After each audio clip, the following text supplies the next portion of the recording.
Hello, my name is Martyr, and this is Let's Play Spirits of Xanadu, and thank you for watching. Spirits of Xanadu is a horror FPS game, guys, or first-person shooter, if you're not familiar with the term, and it has some minor puzzle elements mixed in there as well. Now, before we get along and start this video and start talking about features and all that, guys, let me say, get this game. It's fantastic. It's a really well done title. It has some obvious inspiration from the much beloved System Shock 2, guys, but I'm happy to say that it does that game proud. It's kind of like a good homage to System Shock 2. It really captures that creepy horror feel, guys. Spirits of Xanadu released on Steam March 2015. It was developed by Alan Trevette and Lee Williams and published by Night Dive Studios. You should go ahead and get Spirits of Xanadu on Steam for $14.99, guys. Now, Xanadu seems kind of deceptively simple, guys. The graphics are not necessarily top-notch. The combat's kind of overly simple. However, that does not stop the game from telling an amazing story, guys. And one that's just kind of gets on your skin and creeps you out and makes you want to play the game for about 6 hours in a row and, figure out what the hell's going on, which is actually what happened to me. I beat this game not once, but twice, just to figure out what the hell is going on. I wanted to see, there's 3 endings to this game, so I wanted to see what was going on. So there's some options here, guys. You could be a different character, male character, female character, crosshairs, all sorts of options for you to mess around with. Look sensitivity, I do suggest you turn off. There's some video controls as well. You can have an up to 1080p resolution. You have VSync and shadows and FXAA, SSAO, depth of field motion blur, bloom, and film grain. Also happy to say that this game does feature rebindable keys. But to be honest, I found the game a little bit more intuitive to play with my keyboard mouse. It does say it features full controller support, but I find that to be partial controller support, as my Logitech controller had a lot of mismatched buttons. I didn't finagle around with it too much, so I probably could have gotten it to work. But just keep that in mind. If you're an Xbox 360 controller owner, you'll be fine, though, I'm pretty sure. So yeah, you got those options there. I'm going to hit new game, guys. Now, this is a game that's kind of expands as you play it, and it's interesting to say the least. Basically, the story is that you're about to enter a station called the Xanadu, and you're trying to recover the ship and basically return it back to Earth. And things get freakier and freakier from there. And the game is a horror, as you can imagine. The game has just a really good job of kind of letting you explore things. There's a lot of reading in this game also. If you're not a fan of reading, you're not gonna be a huge fan of this game. Maintenance airlock, that's cool. So yeah, it's just, there's a lot of reading in this game for sure. So we're gonna take that. This will explain your basic mission. Good morning. Is it morning where you are? It depends on which side of the nearest sun you're on. I'll have to ask one of the eggheads. Anyway, if you're listening to this message, then you're in the vicinity of Alpha Orionis, and you'll be docking with the Xanadu shortly. I just wanted to say thank you once again for taking this job on. There aren't many people who would have done it. The crew are going to be pretty grateful to you, I know that. Help them to get their drive running again, fix up any other problems they may be having, and get back home. The Xanadu has been conducting some very important research, so bring her back to us safely. And keep yourself safe, okay? See you in a few months. Good luck. Now, one thing I will say that's kind of a little bit of a tiny bit of a gripe is that the game doesn't have multiple save files, so I actually had to overwrite my completed save file for me to do this video, but that's okay because it gives me a chance to show everything off in this game, guys. And like I said, that's kind of the basic gist of the mission. You have to fix the ship, find out what happened, and get it back to Earth. And of course, it gets more complicated from there. So when you basically first start off in the ship, everything's dark.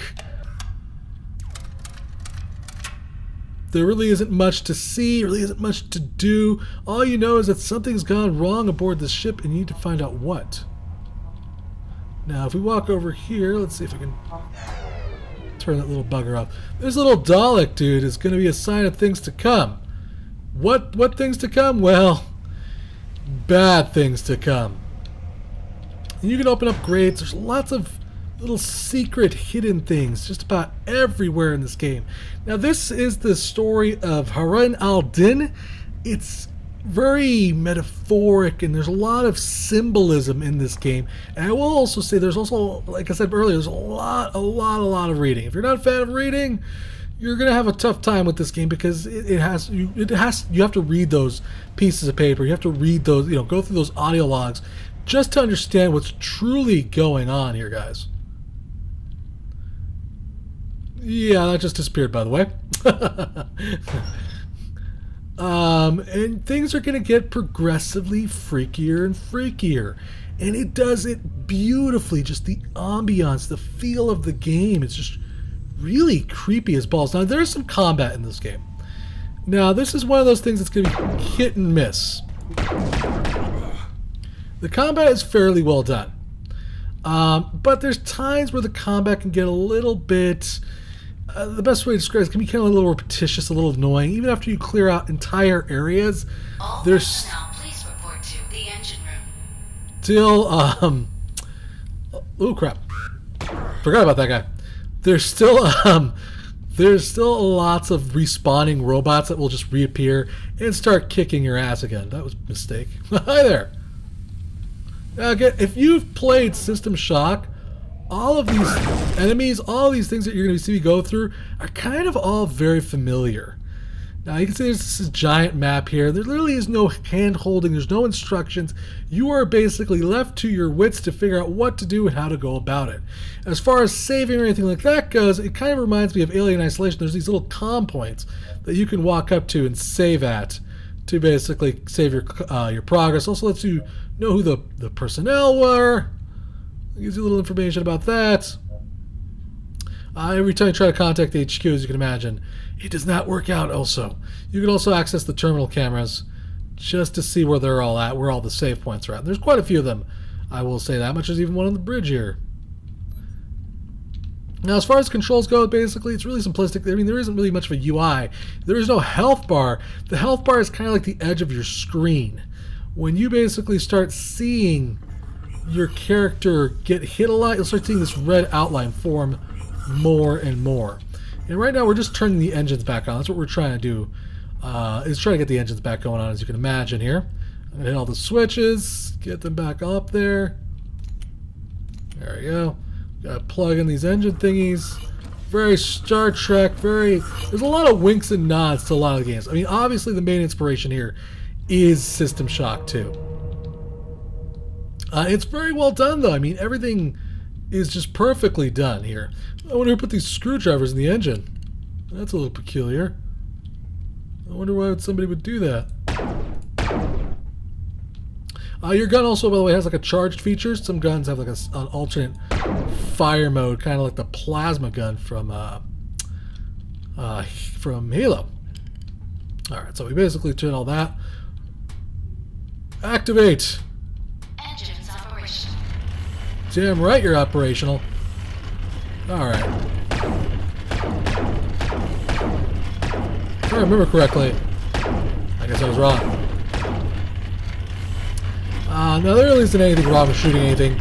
There's nothing bad's gonna happen. Sometimes though, there's secrets hidden throughout the entire game.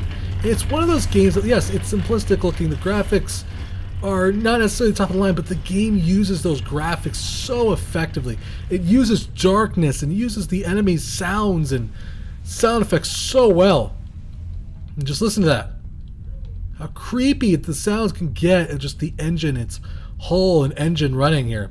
So basically, we've turned on the engines now. We want to do more, of course. We want to get everything running. So we're going to go to engineering. We're going to see if we can get these freaking lights on. And hopefully restore power, which I think we should be able to do. What the hell was that? I'm not really sure. Alright, we're going to grab that. We're going to take that. Now, I've played this game, so I'm going to do little spoilers. Not going to lie to you. If you've won it... Ooh. Now, you don't necessarily have to attack all enemies, by the way. You can simply just... kind of stealth your way around enemies. So now we've restored light to the entire ship, by the way. So that stealth element's going to be a little bit more tricky to do, but I wonder if I can get to this guy. Oh, hello. Stupid little robot. So cute, so adorable. So yeah, there's lots of things to see, lots of things to explore, a lot of strangeness to be had here in this game. Like, for instance, disappearing masks. Why does that keep happening? I don't know. Well, actually, I do know, but you don't know why that's happening. And that's kind of the objective of the game, is to figure out what the hell, essentially, what happened here. And why are things so horribly wrong? Of course, there's audio logs. I mean, if that's not a homage right there to System Shock 2, I don't know what is. It looks exactly if you have the same. Found this audio log, then I have failed. Should I succeed, I will destroy it before the ship reaches Earth. My name is Cornell Johns, and I am the principal engineering officer on board the Xanadu. I am sound of body and mind. Yeah, right. Sounder, I think, than I have ever been. The same cannot be said for my crewmates. That which strengthens me is a cancer to them. Yeah. They will despise me for it in time. So I have acted first. I have disabled the ship's computers and taken the control of the vessel into my own hands. I do not relish this deception, but it is necessary. The captain, I feel, can no longer do her job. Let my intentions be clear. I wish only to secure our safe passage home. Yeah, he's crazy, by the way, as you can imagine. So, like I said, there's minor puzzle elements throughout the entire game here. As you can see, there's a lot of things that need to be kind of fixed or tampered with or, changed for it to work. We got the engines back online pretty much right away. And again, that does take a little bit of finagling. It does take a bit of figuring out. Again, there's going to be spoilers in this video, guys, but the game just does such a good job. It's such a wonderful homage to System Shock and that type of game. There's even bathrooms that are kind of unnecessary, but sometimes they are. And if you're a person like me who gets freaked out by game bathrooms, then you're going to get the heebie-jeebies from this game as well, because it does really good job of just kind of freaking you out and messing with your head, this game, guys. And there's multiple weapons here. There's just one of 3 weapons, but this is the one that you're primarily, unless you're really clever, you're going to kind of find and use for most of the game. Now, this is good and bad. Bad because you're going to die a lot, and dying gets very repetitious, and it can get slightly frustrating. It can be... I'm dead. No, you'll never take me, you best. Or they will. Alright, so let's see what happens when you die. Some freaky shit happens. Yeah, this is real, guys.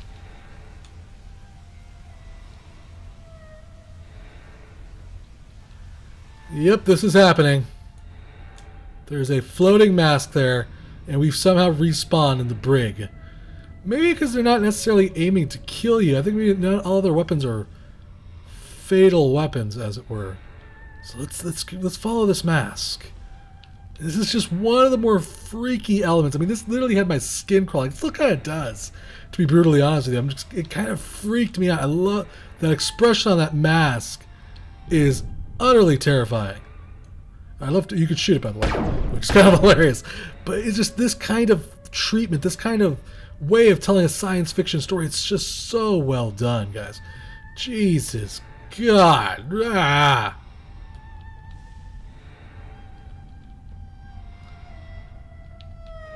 Now, this is all a hint towards certain things, guys.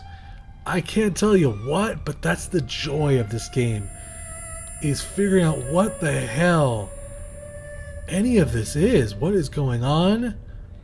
Why is this happening?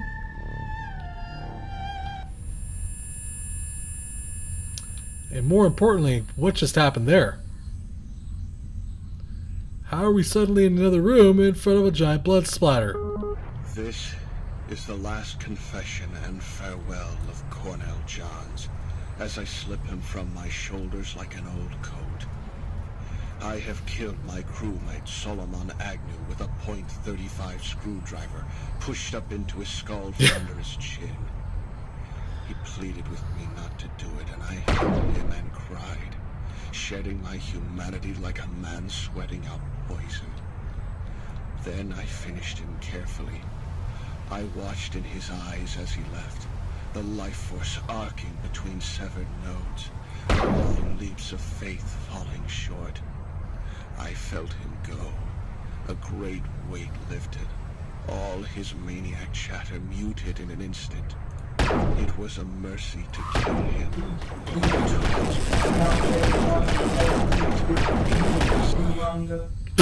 Well, that was... Sorry to interrupt that audio log, guys. I just got brutally murdered there. They weren't there 2 seconds ago. That's not fair.